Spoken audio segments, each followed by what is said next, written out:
Welcome to the Best Disney World Airport Transportation with car seats. So, best is really going to depend on how many people are in your group, the type of budget you have, and convenience. So, I've just kind of listed everything that most people tend to use, and then you can kind of see which one makes the most sense for your group. So, for starters, shuttle services are the most popular, especially Mears Connect. With shuttles, if you're on like the charter buses, they don't require or need car seats, so it just eliminates that as an issue. And then once you're on Disney property, if you're taking Disney's transportation everywhere, none of them use car seats either. It's just not a thing, they're not needed. So if to just avoid it altogether, I would take a shuttle, like a charter bus type of shuttle. And I would also just confirm that like the shuttle that you're booking is like a charter bus style thing and not like a 12 passenger van or like a minivan or something, because then you would need a car seat. Most of them will include one, but they generally need to know in advance to make sure that they have one. But anyway, Mears Connect is the most popular one. It's the same buses and drivers that operated Disney's Magical Express, which was a service they used to provide. If you were staying at a Disney resort, they would take you to and from the airport and take care of your luggage for free, and it was included in your stay. So Mears Connect is same buses, same drivers. It now starts at $16 each way for adults and $13 each way for kids under 3 ride for free. They have a standard service and an express service. So the standard service, within 20 minutes of checking in, the bus will be on its way and it'll only have a few stops. The express service, you'll go immediately and directly to your destination. Private transfers are another option. I usually go to Viator to book those because they just have, a whole list of everyone that's available in the area.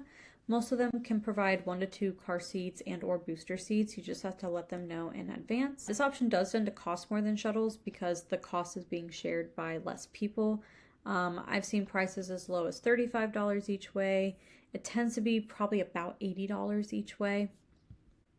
Some of them will offer free grocery stops along the way if you need them. Some of them don't charge any premiums if like your flight's super early or it's a really late pickup or drop off. Some of the most popular ones are Quicksilver Tours, Happy Limo, Orlando Transportation by Mike, and Tiffany Town Car if you want to look into any of those specifically, or here if you just want to browse Viator for who's available in the area and what their prices are, you can find that there too. Another option is to just rent a car for your trip. Most rental car places at the Orlando airport are open 24/7. Most of them can provide 1 to 2 car seats and or booster seats if you let them know when you book your reservation. You can also travel with your own car seat and install the car seat yourself as well if that is something that you're doing. It's going to be the most expensive option because you'll also have to factor in gas and tolls as well, and depending on how long you're staying, the daily rate of the car. If you're staying at a Disney hotel, Disney's transportation takes you everywhere that you need to go, so you're not really going to need the rental car for anything once you're there, unless you're planning to go off property. Sometimes it's just nice to have though for like your own freedom and timing and not having to rely on the mass transportation. And if you wanted to go off property, like if you're also doing Universal or SeaWorld, or you want to go over to the beach or even just go to the grocery store, then it's very convenient for that.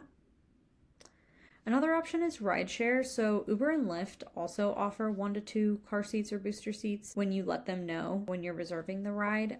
You'll probably need a larger vehicle than just a standard one when you factor in space needed for luggage. A lot of people have reported that it's about $25 to $30 or $25 to $35 for a regular Uber to go one way, but they do surge pricing. So if it is an exceptionally busy time, then it might cost like $75, and then you would up those numbers if you're needing a larger vehicle to accommodate everybody and everyone's stuff. Another option is public transportation, actually. This one's pretty new and it's actually very popular. The Lynx bus, so that is Orlando's local bus transportation. They have a route that goes from the airport to Disney Springs. It makes a handful of stops along the way, like the Florida Mall, the Universal area, the Convention Center area.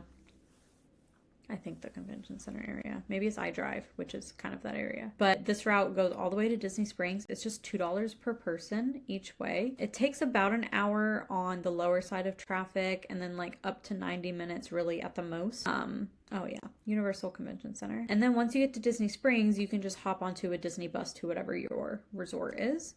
And again, you don't need car seats on Disney buses. If you're staying in the Disney Springs like resort area, you could potentially walk to your hotel. So like Saratoga Springs is right there. The Hotel Plaza Boulevard area. So if you're staying at like the Hiltons and different things that are like right there, DoubleTree, Marriott, you could walk to those. There's pathways that go up and over the road. So depending on how much you have, it's possible to just walk to some of those, especially the ones that are kind of right there. There's also a lot of nearby hotels that offer complimentary shuttles, and a lot of those shuttles do pick up and drop off at Disney Springs, so you may potentially be able to also take a shuttle to your hotel from there. I would also call your hotel and ask if you're ever unsure, especially if you're not staying like on Disney property, and see who they recommend, what the price would be, and for having like the car seats, or if it's a transportation service that they recommend that doesn't need the car seats. Those are kind of some options for that as well. So one question that I get a lot is, do minivans go to the Orlando airport? I've seen a lot of conflicting information about this. So minivans, these are Lyft vans, but they're operated by Disney cast members.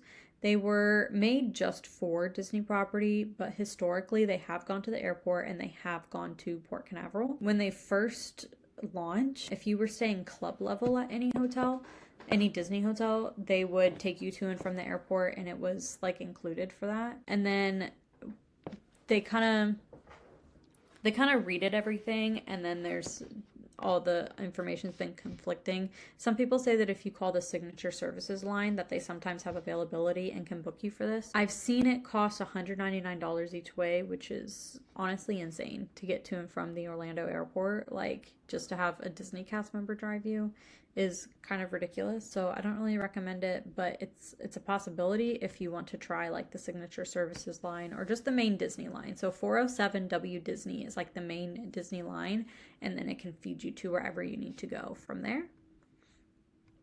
This is what they look like. So kind of like I mentioned previously, the Disney transportation services don't need or require car seats. So buses, boats, monorail, Skyliner, you're not going to need a car seat for any of that, or a booster seat or anything like that. So you won't have to worry about it at all once you're there. But I do have a guide about it if you need to know about getting around Disney World once you're there. And then lastly, I do have this transportation guide that shows you how to get from any theme park, water park, resort, Disney Springs to any other theme park, water park, resort, or Disney Springs. Some of them are very straightforward. Some of them are quite convoluted, but it just asks for your name and email so that I have a way to send it to you. And then it's just a PDF download guide that you can keep and use for your trip.